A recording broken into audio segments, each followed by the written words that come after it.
Speak his name, girl! Or so help me, I'll beat it out of you before that bastard ever draws breath! Father! Kill me then. I'll take his name to the grave. The night Lady Endellion's screams tore through Ravenshollow Manor. She was 8 months heavy with child, and the man swinging the whip was her own father. "Speak his name, girl," Lord Leofric roared, voice shaking the rafters. "Or so help me, I'll beat it out of you before that bastard ever draws breath." Bloodied, she curled around her swollen belly on the cold stone floor, one eye already swelling shut, lips split, hands trembling around the life inside her. "Kill me then," she whispered. "I'll take his name to the grave." What Lady Endellion did not know, what neither of them knew, was that a rider had just reined his black stallion at the gate, a duke, and he had heard every single word. Who is the true father of her child? Why does Lord Leofric want the man dead before the babe ever breathes? And why does the Duke of Thornmere go white as a ghost the second he hears her voice through that door? If you want to see what happens when his grace kicks down those manor doors, you have got to hit that subscribe button right now. Tap the bell, my loves, and trust me, you do not want to miss what this Duke does next. The iron gate of Ravenshollow groaned open before the rider even touched it, as though the manor itself feared him. His black stallion snorted, hooves striking sparks against the wet cobblestones. Rain slid off the brim of his hat, down the long line of his jaw, but Duke Alaric of Thornmere did not move. He was listening. Another scream split the night, higher this time, broken in the middle, the way a sound breaks when a woman runs out of breath to make it. "Speak his name, you wretched girl." The Duke's gloved hand tightened on the reins until the leather creaked. He had ridden 3 days, through storm and mud, to reach this cursed place, chasing only a whisper, a rumour, a name half remembered from a single summer, 8 months gone. And now that voice he had told himself he had imagined, that voice he had not stopped hearing since the night she vanished from the gardens of Pemberlow without so much as a farewell. Inside, on the cold stone floor of the great hall, Lady Endellion Marchwood pressed both hands beneath the heavy curve of her belly and tried to breathe through the pain. Her gown was torn at the shoulder. Blood ran warm down her temple. Her father stood over her, whip coiled in his fist, chest heaving like a beast that had run itself half to death. 8 months, Lord Leofric snarled. 8 months you have shamed this house. 8 months you have hidden behind silence, while I have lied to every soul in the county to keep your sin from the light. And still you will not give me his name. I cannot. You will. I will not. He raised the whip again. Endellion did not flinch. She had learned, somewhere between the 3rd blow and the 5th, that flinching only made him angrier. She had learned a great many things in this house since the day she had been dragged back through its gates, 16 and trembling and already with child. She had learned that a daughter was a thing to be sold. She had learned that a name was a thing to be guarded with her life. And she had learned, most cruelly of all, that the man who had once held her face in his hands beneath a willow tree and called her his whole sky had ridden away the very next morning and never come back. She would die before she gave that man's name to her father, not because she still loved him. She told herself she did not. She told herself 100 times a day. She told herself even now, with her cheek pressed to the freezing stone, that she did not. On your feet. Father, please, the child. There is no child, his voice cracked. For one strange moment, she thought he might weep. There is no child, until I say there is. And I do not say it. The whip came down. She turned her body, so the blow would land across her back, not her belly, and the world went white behind her eyes. She did not hear the door. She did not hear the bolt of the great oak doors fly back as though they weighed nothing.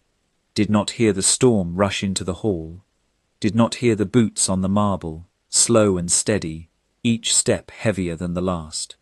She heard her father, who in God's name dares, and then, soft, almost gentle, almost tender, a voice she knew. A voice she had buried. Step away from her, Leofric, or I will put a ball through your throat before you draw another breath. Endellion lifted her head. He stood in the doorway, with the rain at his back, and a pistol already cocked in his hand, and he was older than she remembered. There was grey at his temples that had not been there. There was something in his eyes that had not been there either. Grief, perhaps, or guilt, or murder. Alaric, she breathed. His gaze flicked down to her belly.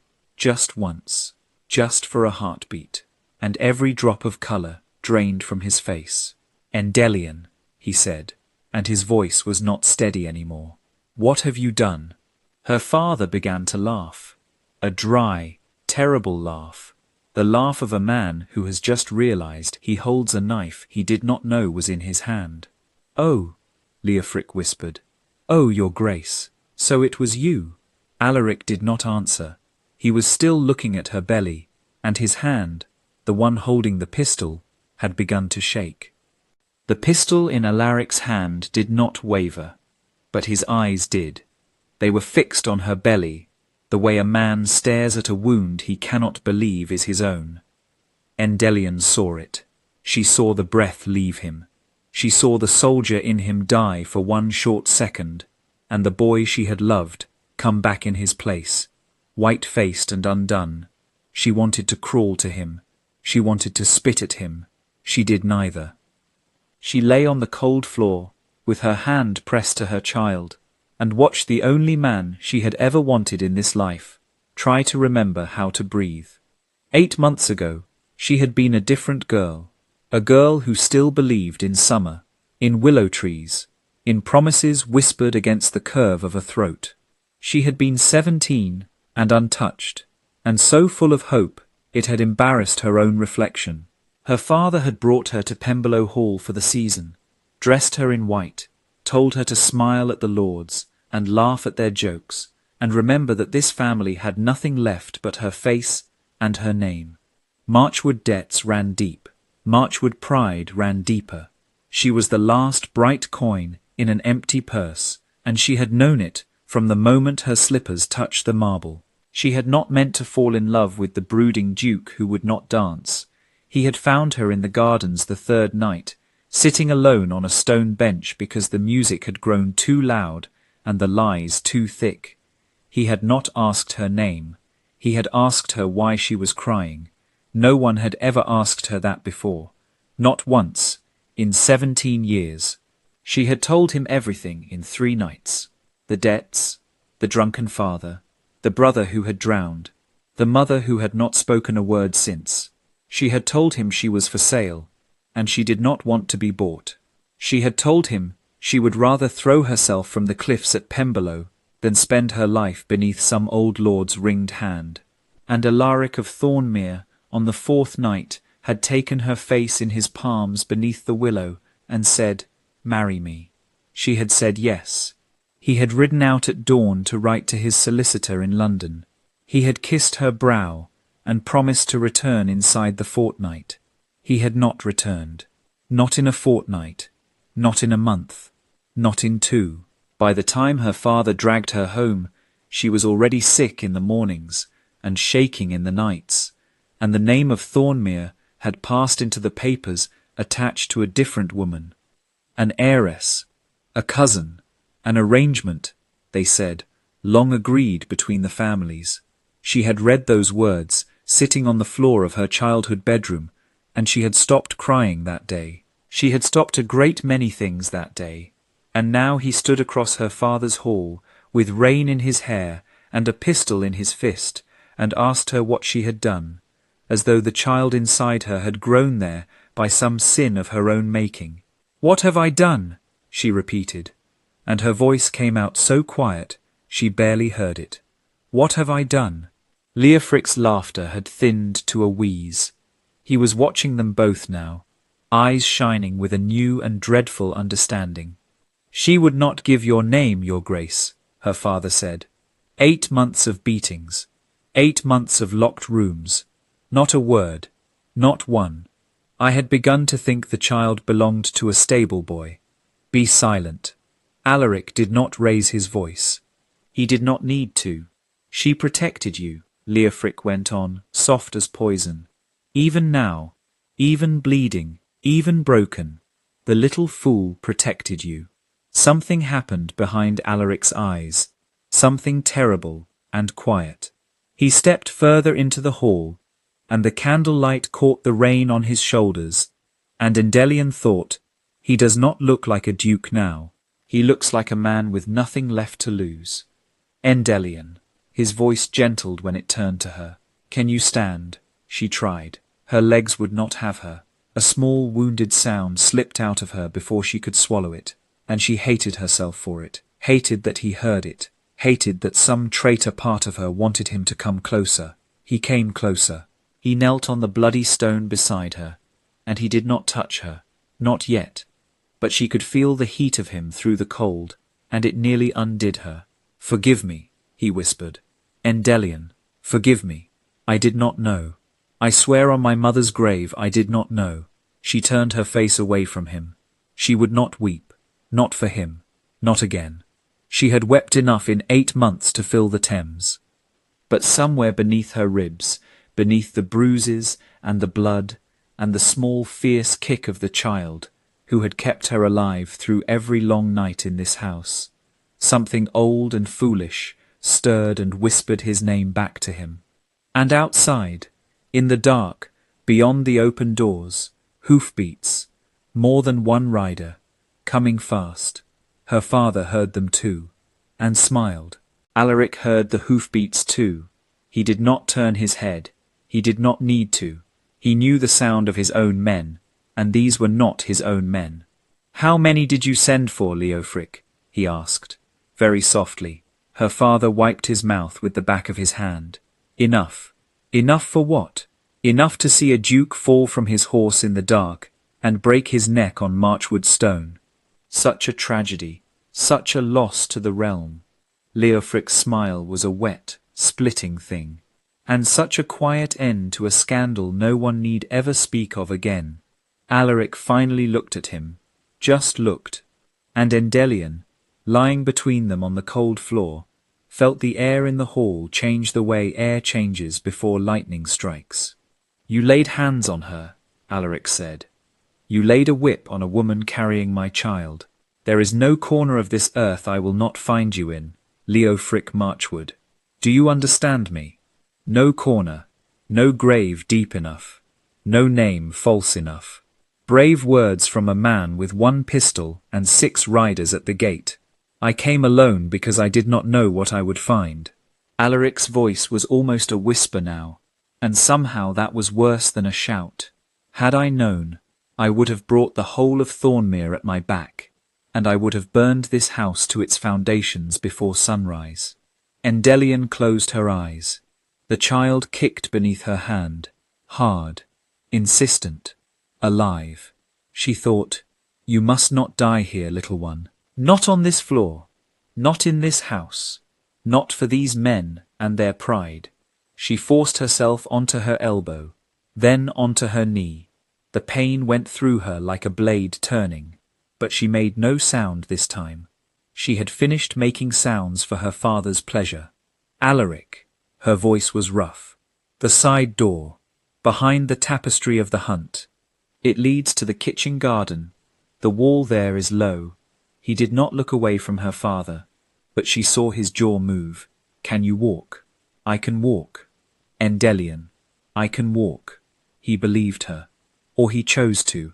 He held out his free hand without turning his face, and she took it, and the moment her cold fingers closed around his, she felt him flinch. Not from her, from himself, as though her touch were an indictment he could not bear. He drew her up against his side, the pistol still levelled at Leofric, and walked her backward across the hall, 1 slow step at a time. Her belly pressed against his ribs. He breathed in sharply, and did not breathe out for a long while. 8 months, he said under his breath. And she did not know if he was speaking to her, or to himself, or to the child between them. 8 months you were here. 8 months, and I did not know.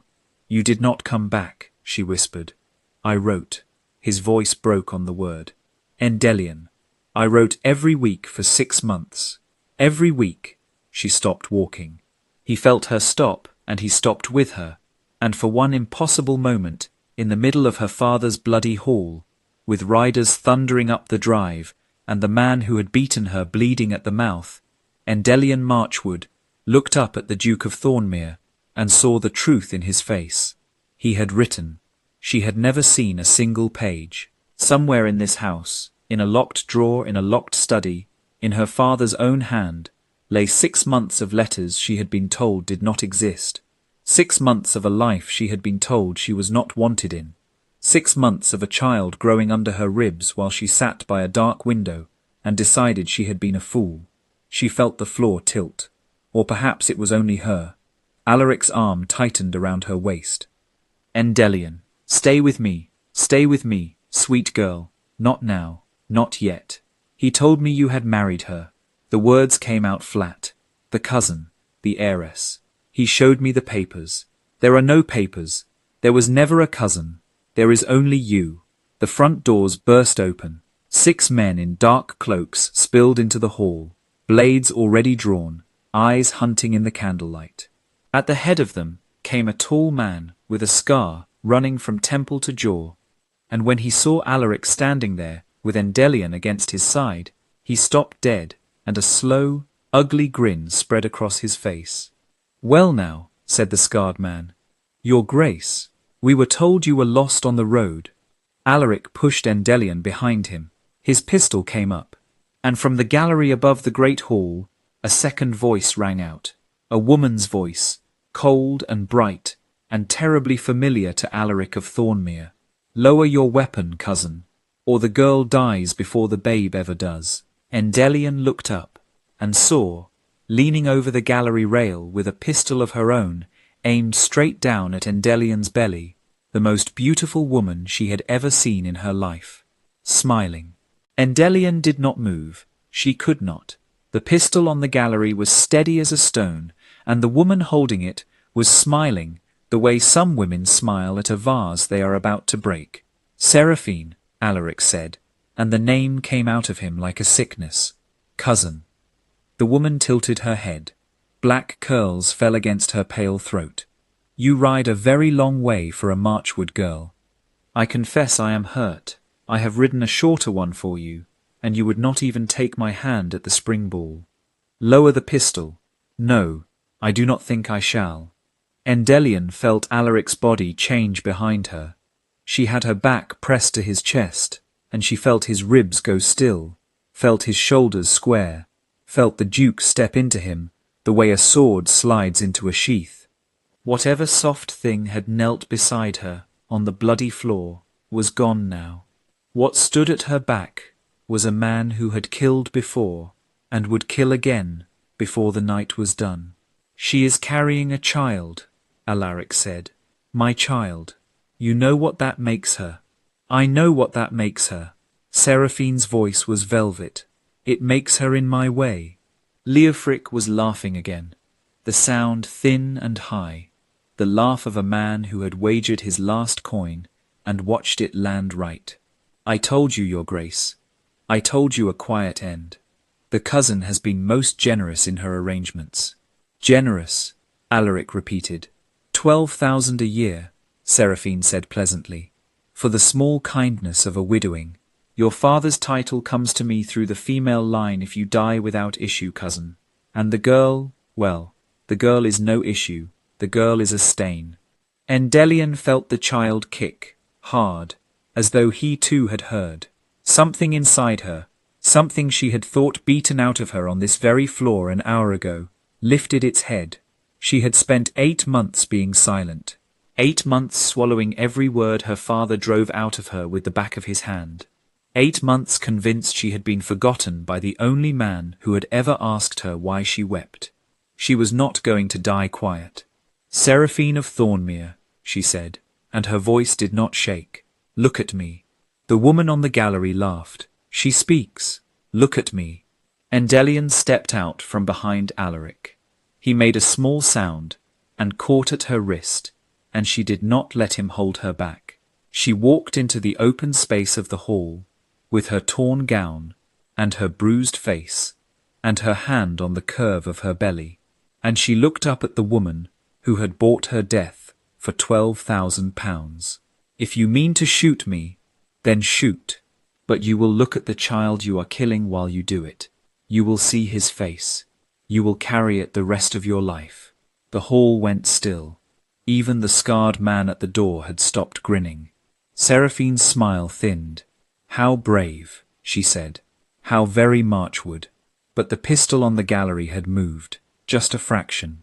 Just enough. It was not pointing at Endellion's belly anymore. It was pointing at her throat, as though even Seraphine of Thornmere could not, in the end, look a child in the face and pull the trigger. It was the moment Alaric had been waiting for. He fired. The shot took Seraphine through the shoulder. She screamed, a high, astonished sound, and her own pistol went off into the rafters, and then there was nothing but motion. The scarred man lunged. Alaric flung Endellion bodily behind the long oak table and met the blade with the spent pistol in his hand. And there was a crash of steel and a grunt, and a thud of a body hitting marble. And Endellion crouched behind the table with both arms around her child, and prayed for the first time in 8 months. When she dared to look, the scarred man was on the floor. Alaric was bleeding from a cut along his ribs. 2 of the cloaked riders had run. 3 lay where they had fallen. Leofric was nowhere. Her father was nowhere. Alaric crossed the hall in 3 strides and went to his knees beside her, and took her face in his bloody hands. "Endellion, Endellion, look at me. The child, sweet girl, is the child. Moving." She was crying. She had not meant to. "He is moving, Alaric. He is moving. He is—" A pain went through her then that turned the room white. She gasped, folded, felt warmth slide down the inside of her thigh. Alaric's face above her went the colour of old bone. "No," he whispered. "No, no, not now, Endellion. Not yet." Somewhere in the dark belly of the house, a door slammed. Her father was running, and the child was coming. Alaric did not waste a breath. He swept Endellion up into his arms, as though she weighed nothing at all, and she cried out because the pain came again, lower now, deeper, a slow tearing pull that wrapped itself around her spine and would not let go. "Hold on to me," he said against her temple. "Endellion, hold on to me. He is running." She was shaking. "Alaric, my father is running. He will come back. He will come back with more. Let him run." His voice was iron. "Let him run to the ends of the earth. I will find him there." He carried her past the bodies on the marble, past Seraphine sobbing in a heap on the gallery stairs, with her ruined shoulder, past the open doors and into the wet cold of the courtyard.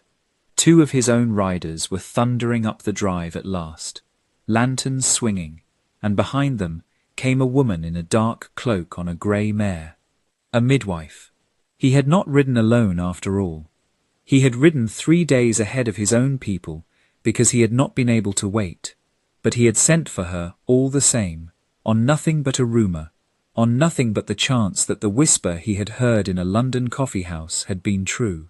He had come prepared to find her with a child. He had not come prepared to find her like this. The midwife took one look at Endellion in his arms, and her face set into the calm, hard stone of a woman who had pulled life out of worse nights than this. "Inside," she snapped. "Not this house.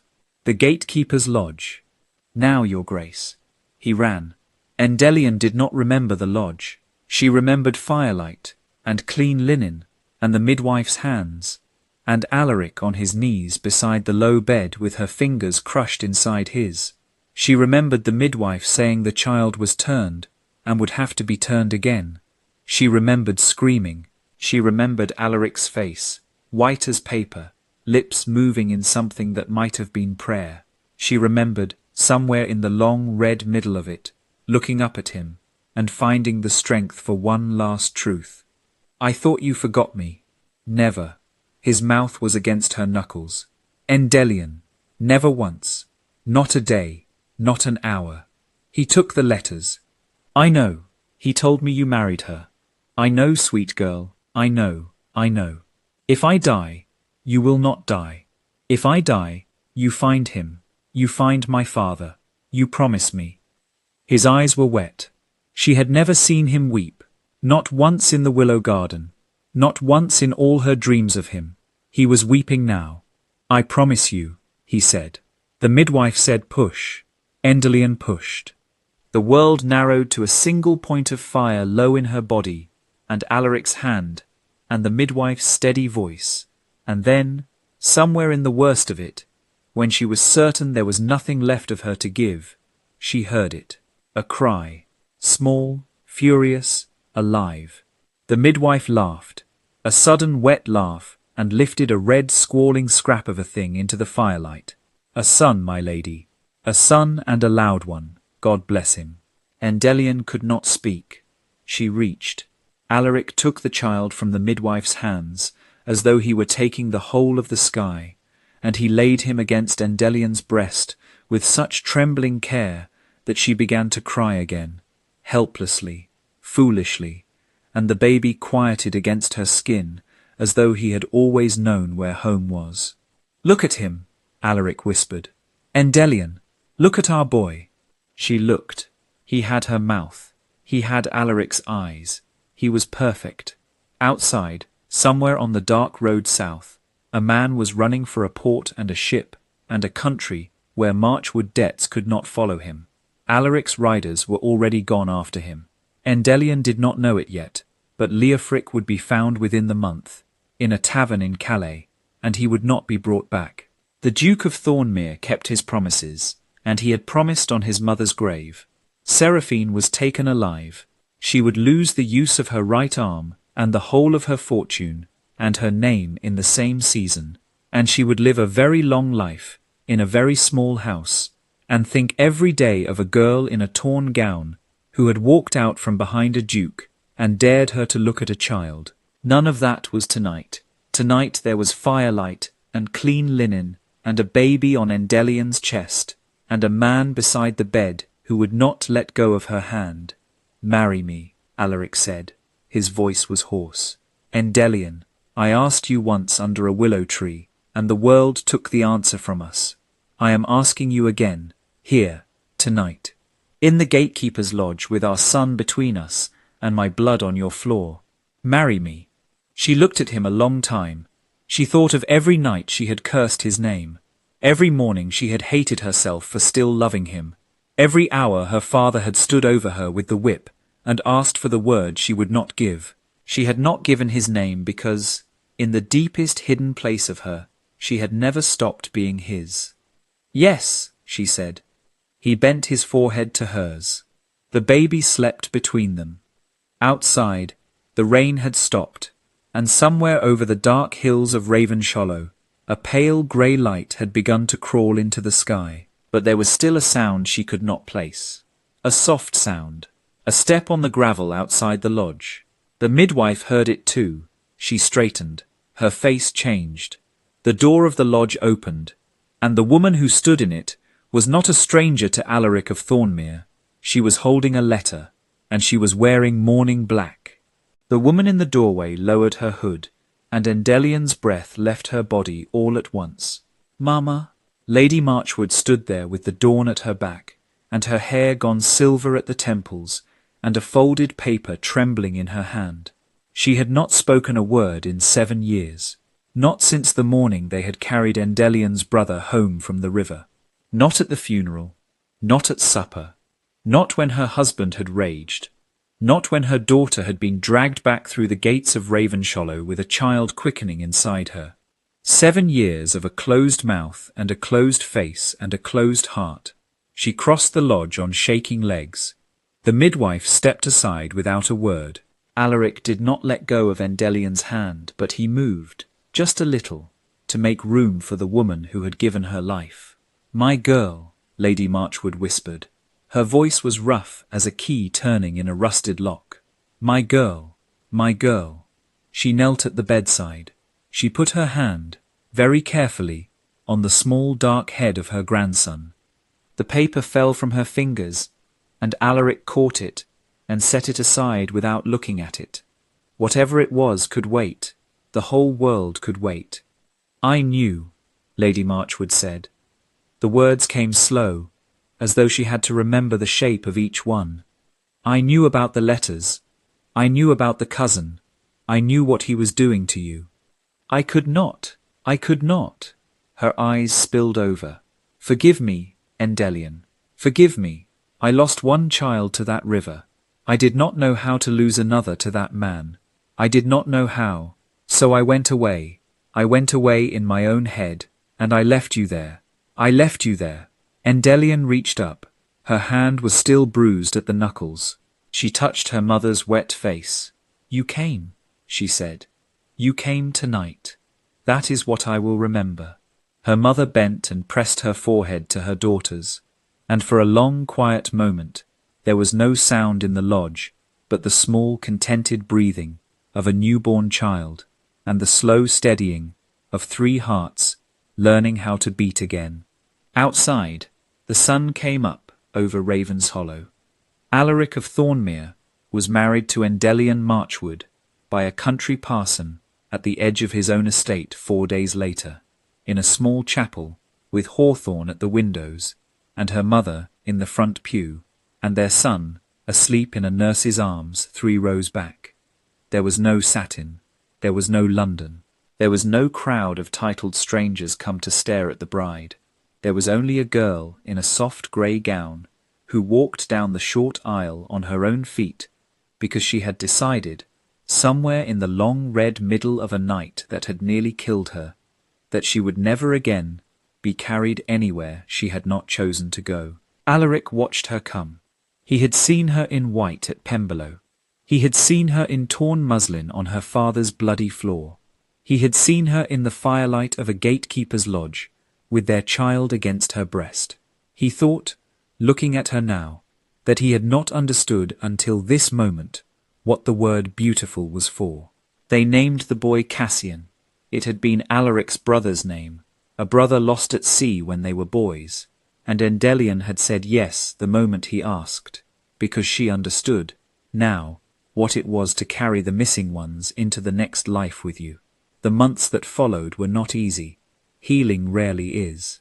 There were nights Endellion woke with her hand over her belly, before she remembered the child was already in her arms. There were mornings Alaric stood at the window of Thornmere Hall with his coffee going cold, and thought of the 6 months of letters that had never reached her, and had to be coaxed back into the day by a small wife with a sharp tongue and a son on her hip. There were long quiet conversations beside the fire, about all the things they had not said in the willow garden, because they had been too young, and all the things they had to learn to say now, because they were not young any more. She told him, one autumn evening with rain on the windows, that she had stopped hating him the night Cassian was born. He told her, that same night, that he had never stopped writing the letters. There was a drawer in his study at Thornmere, with 2 more years of them in it, unsent, unread, written anyway. He gave her the key. She did not open the drawer for a long time. When she did, she read them all in a single sitting, and she came down the great staircase afterward, and walked straight into his arms, and did not say a word, because there were not words yet made for what was in her. Lady Marchwood came to live at the dower house at Thornmere. She spoke a little more each season. By the spring Cassian took his first steps. She was singing to him in the garden, soft old songs, in a voice that had been locked away for 7 years, and was finding its way home. Of Leofric, only this. He was found, as Alaric had promised he would be. He was not brought back. The Duke of Thornmere never told his wife what passed between them in that tavern in Calais, and his wife, who had grown wise, in a way only women who have survived their own fathers grow wise, never asked. On a summer evening, 2 years after the night at Ravenshollow, Endellion stood at the long window of the nursery at Thornmere, with her hand on the small swell of a second child beneath her gown, and she watched her husband chase their son across the lawn in the gold light. Cassian was shrieking with laughter. Alaric was laughing too, a sound she had not known him capable of the first time she had loved him. He looked up at the window and saw her. He stopped running. He smiled. She put her palm flat against the glass. He put his hand over his heart. The sun was going down over Thornmere, and somewhere in the long green distance a bell was ringing for evensong, and Endellion thought, "This is the life he promised me, under the willow tree." It only took us the long way round. She turned from the window. The new child kicked. She smiled, and went down the great staircase to meet her family in the gold of the last light, and the doors of Thornmere Hall stood open behind her, wide and unafraid, to whatever was coming next.